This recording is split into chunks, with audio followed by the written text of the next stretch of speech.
আসসালামু আলাইকুম। আশা করি আল্লাহর রহমতে সবাই ভালোই আছেন। My name is Sakibul Hasan Sakib from study table private home. তো ইতিমধ্যেই আমরা কিন্তু সংখ্যা পদ্ধতির যোগফল নিয়ে আলোচনা করেছিলাম। তারই ধারাবাহিকতার দশমিক সংখ্যা পদ্ধতি থেকে কিভাবে যোগফল নির্ণয় করা হয় সেটা, বাইনারিতে কিভাবে যোগফল নির্ণয় করা হয় সেটা ইতিমধ্যেই আলোচনা করেছি লাইভ ক্লাস সহ। তো আজকে মূলত আমরা এর ৩ নাম্বারটা যেটা ছিল অক্টাল সংখ্যা পদ্ধতিতে যোগফল নির্ণয়, সেই সম্পর্কে আলোচনা করব। তো নিয়ম কিন্তু আমাদের সে আগের মতোই হবে। যদি বৃত্তির থেকে যোগফল কম হয় তাহলে যা হবে তাই, বাম পাশে ১ ক্যারে যোগ হবে না। যদি বৃত্তির সমান হয় তাহলে ০ বাম পাশে ১ যোগ হবে। আর যদি বৃত্তির থেকে বেশি হয়ে যায় তখন সেই অংশটা বাদ দিয়ে বাকিটুকু যোগফলের ঘরে বসবে এবং ১ কিন্তু ক্যারি হিসেবে রয়ে যাবে। তো যারা ইতিমধ্যে ক্লাস করেছেন বাকি ২ টা, আমরা মনে করব যে সেটা অবশ্যই ক্লিয়ার হয়ে যাওয়ার কথা। তো আমরা এখানে এইটা করে দেখি যে আসলে এটা কেমন। যেহেতু অক্টালির ভিত্তি ৮ আর এখানে সংখ্যাগুলাও কিন্তু ছিল ০ থেকে ৭। তো আমরা একটা উদাহরণ দেখি, যেমন ৫ আর ৩। এই ২ টা যোগ করলে আমরা জানি ৫ আর ৩ এ হয় কত? ৮। তাইলে এটা কোন নিয়মে পড়লো? এই যে ২ নাম্বারটা। যদি বৃত্তির সমান হয়, অবশ্যই যেহেতু এর বৃত্তি অক্টালের ভিত্তি কত? এই যে ৮ আর এখানে যোগফল আমার কত আসছে? ৮। তার মানে কি ২ নাম্বার নিয়ম মিলে গেল। যদি বৃত্তির সমান হয় তাইলে যোগফলের ঘরে বসাইতে হবে কত? ০। তাই আমরা এই যে বসাইলাম ০, যাকে আমরা বললাম সাম অর্থাৎ যোগফল। এবং বাম পাশে ১ যোগ করতে হবে যা হলো ক্যারি হিসেবে। এখানে কি কোনো বাম পাশে অক্ষর আছে? নাই। তাইলে যা আছে এটা সামনে বসাই দিব। এটাকে আমরা বলব কি? ক্যারি। জাস্ট নরমাল একটা নিয়ম। এই একই নিয়মে কিন্তু বারবার চলতেছে, শুধু বৃত্তির জন্য আমাদের আলাদা হয়ে যাচ্ছে। তো আমরা যদি এই উদাহরণটা দেখি, আমরা উত্তরটাও সহ নিয়ে আসি একবারে বোঝার সুবিধার্থে। ৭ আর ৩ এই ২ টা যোগ করলে আমরা জানি হয় কত? ১০। এখন যেহেতু ১০ হইল, এই সংখ্যা পদ্ধতির অক্টালের ভিত্তি কত? ৮। যেহেতু বৃত্তির ৮ কিন্তু আমাদের যোগফল কত? ১০। তাইলে কি এই ৩ নাম্বার রুলসটা ফলো হইল না? যে বৃত্তির থেকে বেশি হয়ে গেল। তখন যোগফল থেকে আমরা কি করব? বৃত্তি বিয়োগ করব। অর্থাৎ ১০ থেকে কি আমাদের বৃত্তি হলো কত? ৮, সেটা বাদ দিব। বাদ দিয়ে যোগফলের ঘরে লিখব। তাহলে যোগফলের ঘরে কত লিখব এখন? ২। তাই আমরা লিখলাম ২। এইটা কিন্তু কাজ শেষ। একটা কাজ শেষ। আর ২য় নাম্বার কাজ হলো কি? আমাদের বাম পাশে ১ ক্যারি যোগ করা।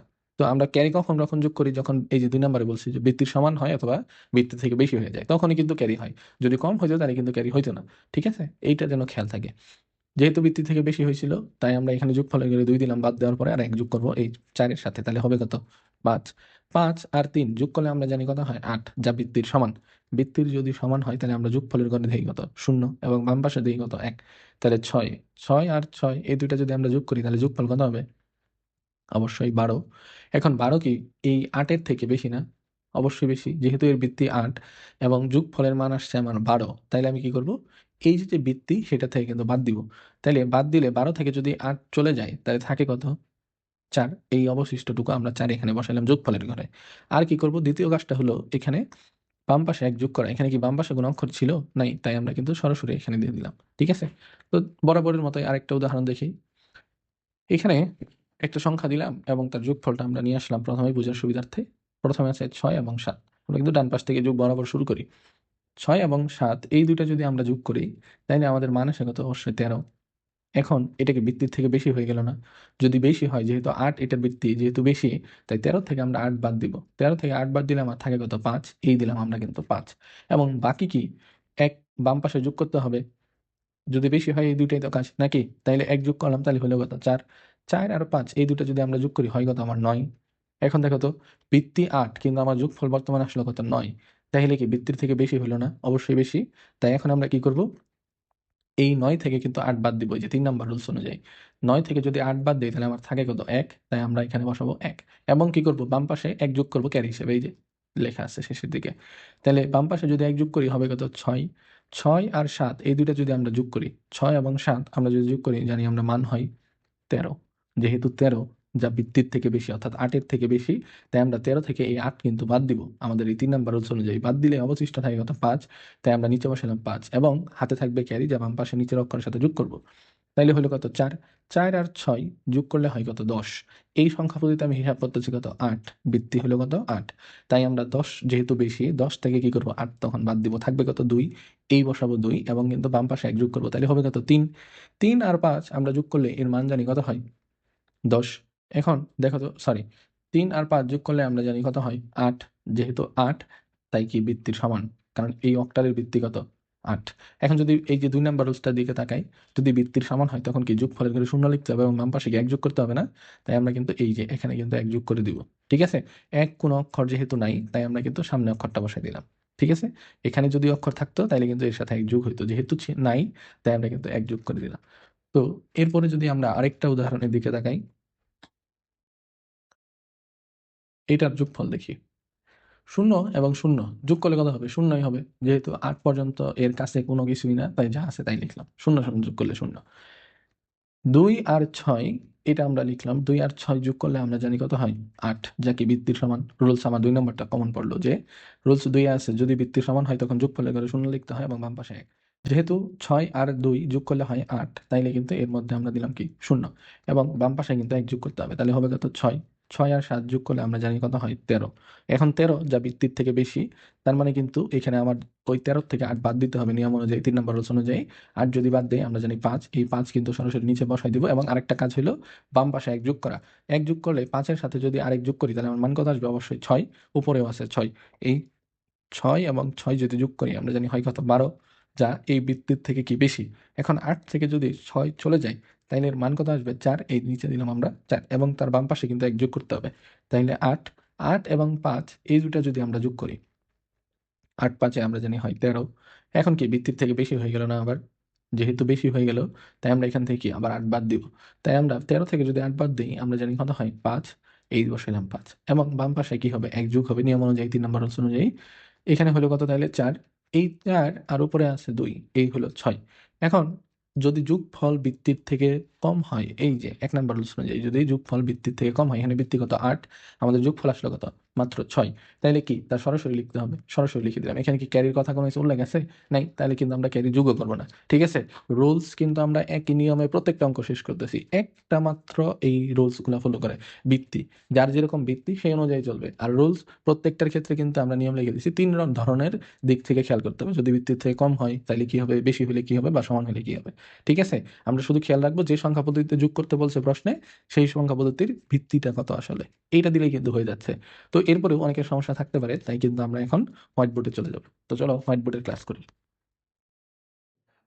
তো আমরা যদি এখন এর পরবর্তীতে অক্টালের একটা যোগ করে দেখি, আমাদের হোয়াইট বোর্ডে এখানে 534.76, এই হলো একটা অক্টাল সংখ্যা। এই অক্টালের ভিত্তি কিন্তু আমরা জানি 8। এখন 5 আর 6 এই দুটো যোগ করলে কত হচ্ছে? 5 আর 6 যোগ করলে আমরা জানি হয় 11। এখন কথা হলো অক্টালের ভিত্তি কত? 8। 11 কি তার থেকে বেশি না? অবশ্যই বেশি, তাইলে কিন্তু 3 নম্বর নিয়ম, যদি যোগফল বেশি হয়ে যায়, অর্থাৎ 11 থেকে 8 কি ছোট না, অর্থাৎ বৃত্তির থেকে কিন্তু এখন যোগফলটা কি বেশি। যেহেতু বৃত্তির থেকে যোগফলটা বেশি, তাই আমরা কি করবো? এখান থেকে কিন্তু এটা বাদ দিব। তো এখন যদি আমরা এই 11 থেকে এই 8 বাদ দিই তাইলে কিন্তু আমাদের থাকে 3, তাইলে এখানে কিন্তু আমরা সেই 3টা বসাই দেব। ঠিক আছে, 3 লিখলাম, এবং এর বাম পাশে কিন্তু 1 যোগ করতে হয় এই 3 নাম্বার রুলস অনুযায়ী। বাম পাশে যদি 1 যোগ করি তাহলে হবে কত? 8। 8 আর 6 এই দুটো যোগ করলে আমাদের মান আসলো কত? 14। এখন এর ভিত্তি হলো কত? 8। তাহলে এই 8 এর থেকে এটা বড়, এই দুটাতে এখন বাদ দিব, বাদ দিলে আমরা মান দেখতে পারতেছি 6। তো এখানে আমরা লিখবো এই 6।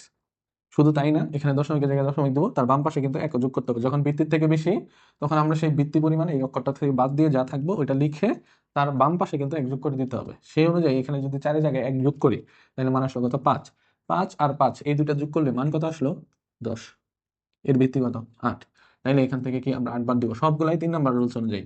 তাহলে এখানে মান কত আসলো? 2। তাইলে এখানে যদি আমরা সেই 2 বসাই এবং তার বাম পাশে কিন্তু 1 যোগ করা লাগবে, তাহলে হবে কত? 4। 4 আর 4 যোগ করলে কত হয়? 8। এখন 8 যখন বৃত্তির সমান, 8 আর 8, তখন আমরা এই 2 নম্বর নিয়ম, যদি বৃত্তির সমান হয় তখন আমাদের দিতে হবে যোগফলের ঘরে 0 এবং তার বাম পাশে দিতে হবে কি? 1। তাইলে আমরা এখানে দিলাম 0, বাম পাশে 1 যোগ করলে 6। 6 আর 6 কত হবে? 12। তো আমরা যদি লিখি 12, যেহেতু বৃত্তির থেকে 12 বড়, তাই এখানে কিন্তু এটা বাদ দিতে হবে। তো 12 থেকে 8 বাদ দিলে আমরা জানি হয় 4, এখানে লিখলাম 4।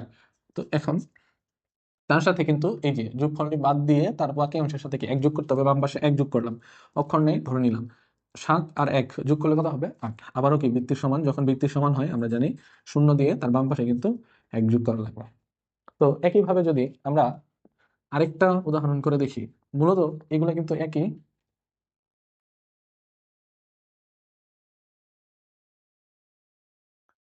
তো একইভাবে যদি আমরা আরেকটা উদাহরণ করে দেখি, জাস্ট আগের মতোই হবে।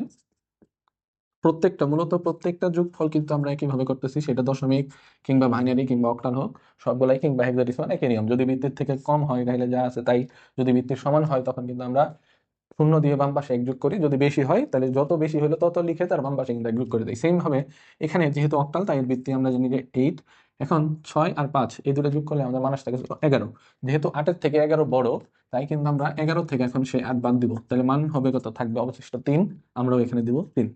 এখন যেহেতু বেশি হয়ে গেল, এই যে অবশিষ্টটুকু লিখলাম এবং তার বাম পাশে কিন্তু এক যোগ করতে হবে রুলস 3 অনুযায়ী। বাম পাশে অক্ষর আছে কত, 2, তার সাথে যোগ করলাম 1, তাহলে হলো কত, 3।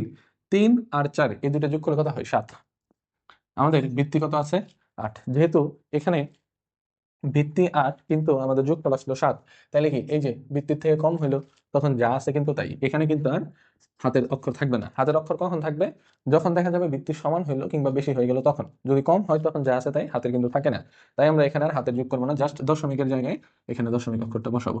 2 আর 3 এই দুটো যোগ করলে হয় কত, 5, যা 8-এর থেকে কম, তাই যা আছে তাই, এখানে কিন্তু আর হাতের থাকবে না।